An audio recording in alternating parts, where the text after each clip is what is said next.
اسی طرح اللہ تبارک و تعالیٰ نے، اب دیکھیں رجب کا مہینہ گزرا، اب شعبان کا مہینہ رحمتوں کا مہینہ ہے، حضور سب سے زیادہ روزے رمضان شعبان میں رکھتے ہیں۔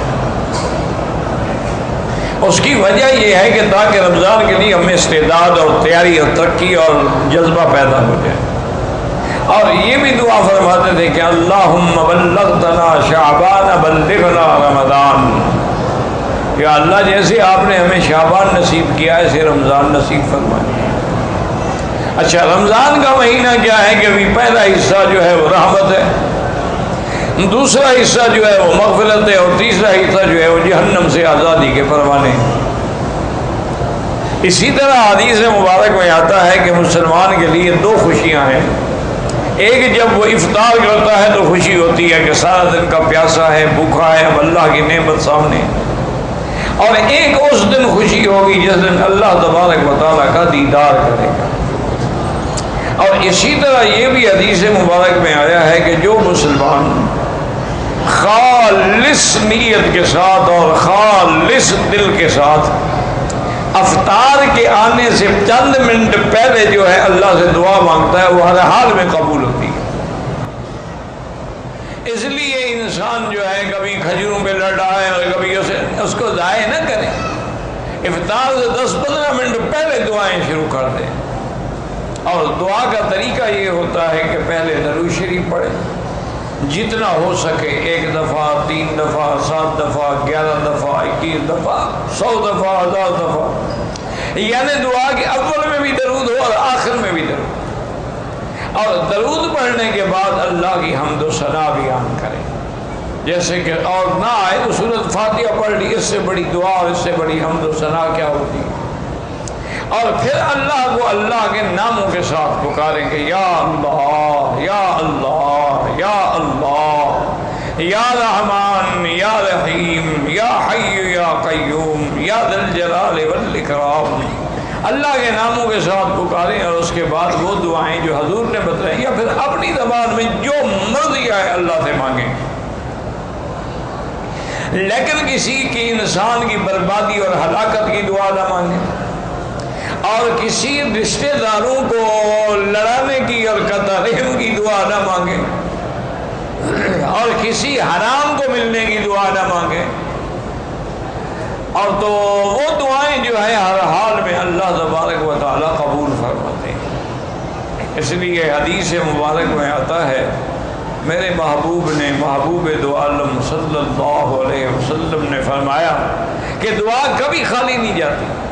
یا تو جو آدمی مانگ رہا ہے کہ یا اللہ مجھے حج نصیب فرما دے، حج نصیب ہو گیا، یا دعا مانگ رہا ہے لیکن وہ تو چیز نہیں ملی، لیکن مصیبت آ رہی تھی اللہ نے اس کو دفع کر دیا۔ اور تیسری صورت یہ ہوتی ہے کہ اس کی دعا کو قیامت کے لیے لکھ دیا جاتا ہے، ذخیرہ بنا دیا جاتا ہے، اس کا بدلہ اس کو قیامت میں ملے گا۔ تو جب قیامت میں دعاؤں کا بدلہ ملے گا وہ کہے گا یا اللہ کاش میری دنیا میں کوئی دعا بھی منظور نہ ہوتی، آج ہی سارے مجھے بدلے مل جاتے۔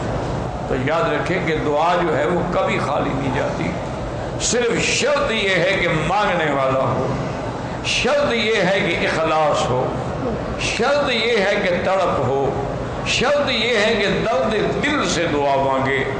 جو دعا دل سے نکلتی ہے نا یاد رکھیں وہ اثر رکھتی ہے۔ اور اسی طرح حضور نے منع فرمایا ہے کہ ان قلب لاہن، کہ اگر زبان پر تو دعا مانگ رہے یا اللہ آج نصیب فرما، عمرہ نصیب فرما، رمضان نصیب فرما، مدینہ پاک، لیکن دل غافل ہے، دل کسی اور طرف لگا ہوا ہے۔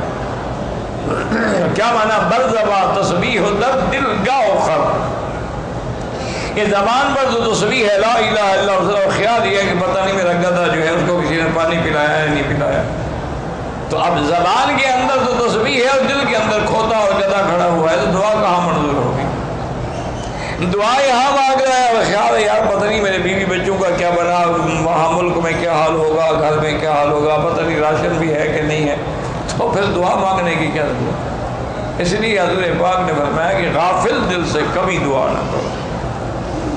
اور علماء نے اور اولیاء اللہ نے لکھا ہے کہ جب دعا مانگو اور دل لگتا جائے دعا میں کہ بالکل زبان پہ دعا ہے، آنکھوں میں آنسو ہیں، دل میں رقت ہے، بدن پہ لرزہ طاری ہو رہا ہے، سمجھو کہ رحمت کی گھڑی آ گئی ہے، اور مانگو اور مانگو اور مانگو، اور دعا مانگ رہے ہو دل نہیں لگ رہا، بس کر دو. ایسا نہ ہو کبھی نافرمانی کی وجہ سے کہ اچھا مانگتے مجھ سے اور دیکھتے ادھر ہو. اب دیکھیں نا مثال کے طور پر آپ کسی بادشاہ کے سامنے یا گورنر کے سامنے یا حاکم کے سامنے کھڑے ہو کے بات کریں، بات اس سے کریں اور دیکھیں اس طرف، تو وہ کہے گا یہ کون ہے بے وقوف، نکالو اس کو مجلس سے، بات مجھ سے کر رہا ہے اور دیکھ ادھر رہا ہے. تو آپ مانگیں تو اللہ سے اور نظر ادھر ہو اور دل ادھر ہو اور خیالات ادھر ہو، بس دعا کیسے منظور؟ وہ دعائیں اس لیے منظور نہیں ہوتی ہیں کہ ان کے اندر اخلاص نہیں ہوتا، ان کے اندر وہ اطمینان اور یقین نہیں ہوتا. ورنہ جب اللہ کا حکم ہے کہ مجھ سے مانگو تو اللہ کا فرمان سے زیادہ سچا فرمان کس کا ہے؟ اللہ نے فرمایا مجھ سے مانگو میں تمہیں دوں گا. تو اسی طرح میں نے عرض کیا نا کہ اللہ نے رحمت کا ایک دریا بہا دیا. اچھا آپ نے کسی کو افطار کے وقت پانی پلا دیا ہے، آپ کو بھی پورے روزے کا ثواب مل جائے گا. آپ نے کسی کو ایک کھجور کھلا کے افطار کرا دی، آپ کو بھی پورے روزے کا ثواب مل جائے گا. لیکن کوشش یہ کریں کہ سحری ہے یا افطاری ہے، سوکھی روٹی ہو لیکن حلال کی. اور اگر مال مشتبہ ہے، اگر گوشت مشتبہ ہے، اگر جو چیزیں آپ روز مروز کھا رہے ہیں وہ مشتبہ ہیں، تو پھر خدا کے لیے اللہ کے روزوں کو برباد نہ کریں، پھر زمزم سے افطار کر لیں. اچھا بعض جاہل لوگوں نے یہ بھی بنایا ہوا ہے کہ جی نمک سے افطار کرتے ہیں، یہ بالکل جاہلوں کی بات ہے، کسی پتہ نہیں ہندو نے گھڑی ہے یا مسلمان نے گھڑی ہے. اسی طرح نے سنت یہ ہے، یاد رکھو کہ افطار کے وقت تازہ کھجور ہو جو ابھی ابھی اتری ہے. اس لیے آپ دیکھیں نا یہ عرب لوگ جو ہیں ماشاءاللہ اللہ نے ان کو توفیق دی ہے، یہ سارا سال کھجوریں کولڈ سٹوریج میں تازہ رکھتے ہیں، رمضان آئے گا تو پھر نکالیں گے. وہ ایسے ہوگا کہ ابھی ابھی کھجور اتری ہے درخت سے. خاص طور پہ روتانا جو ہے وہ خراب ہی نہیں ہوتی، 2 سال بھی رکھی ہے. تو سب سے افضل یہ ہے کہ رطب، حضور نے فرمایا تازہ کھجور پہ افطار کرو. اور یہ بھی ہے کہ کھجور کھاؤ تو یا 1 دانہ کھاؤ یا 3 کھاؤ یا 7 کھاؤ، یعنی اس کا عدد جو ہے جتنا وطر ہوگا اتنا زیادہ وہ فائدہ ہوگا. اور حضور نے فرمایا کہ اگر آپ کو تازہ کھجور نہ ملے تو پھر سوکھا صحیح، پرانی کھجور صحیح، پچھلے سال والی صحیح، وہ اس سے افطار کریں. اور فرمایا کہ اگر وہ بھی نہ ملے تو پھر پانی سے افطار کریں. یعنی حضور صلی اللہ علیہ وسلم کو افطار کرنا جو ہے وہ میٹھی چیز پسند ہے، کہ جب بھی افطار کریں تو میٹھی چیز سے افطار کریں یا پانی سے افطار کریں. یہ جو ہمارے انڈو پاک نے اللہ عالم کہاں سے سیکھا ہے کہ افطار کے خاص طور پہ رمضان میں سموسے خریدنے کے لیے لینے لگتی ہیں، نعوذ باللہ.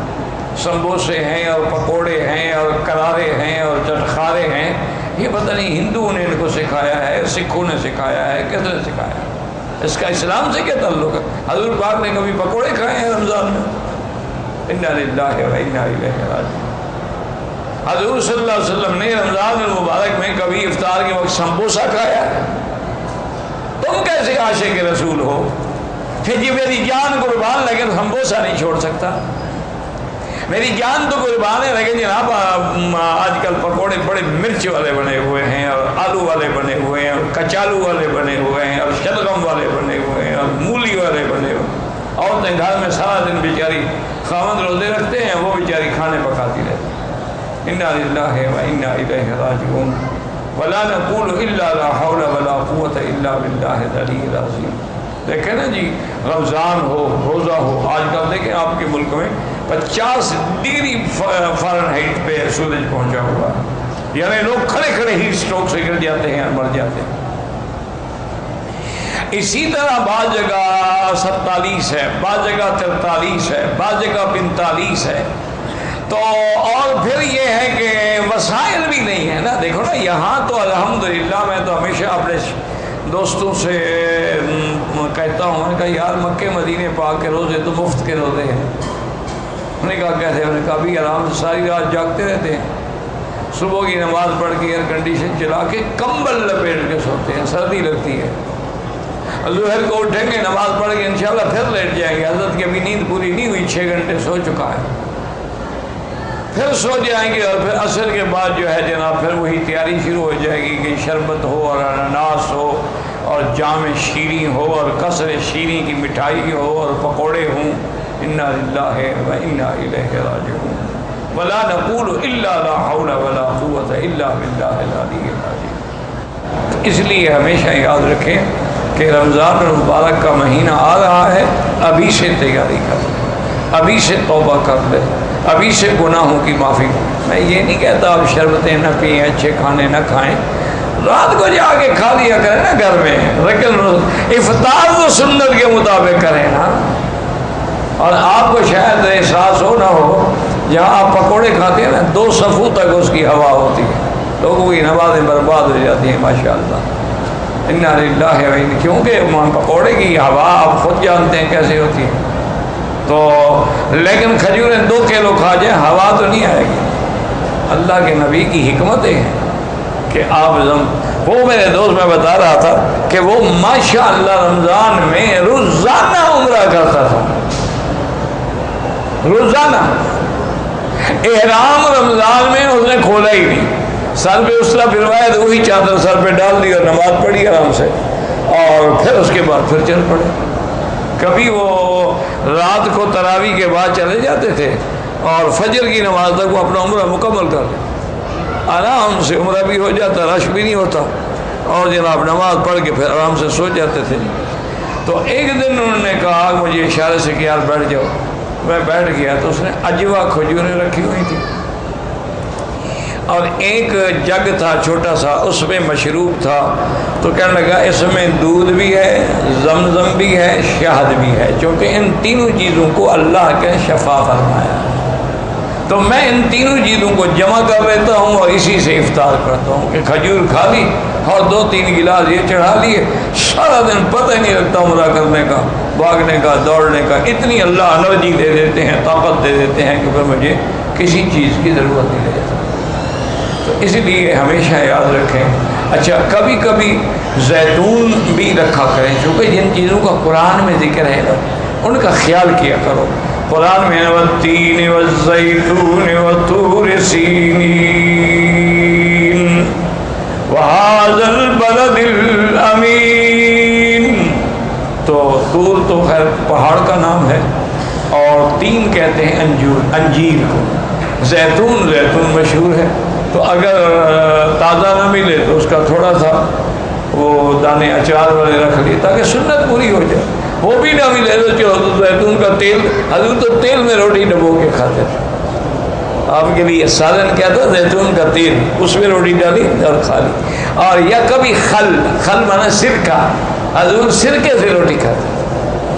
ہمیں بھی یاد ہے یار، آج کل تو سب بڑے آدمی بن گئے نا، جب مکہ شریف آ گئے، مدینے آ گئے، ایئر کنڈیشن گاڑیاں مل گئیں، ایئر کنڈیشن گھر مل گیا، وہ بھی کہتے ہیں پدرم سلطان بود، میرا تو باپ جناب بادشاہ تھا، اور ہمارے شلغم کے باغ ہوا کرتے تھے جو ہمارے گھروں کی چھتوں پہ لگائے ہوئے تھے۔ انا للہ و انا الیہ، شلغم کا بھی باغ کا بھی دیکھا ہے۔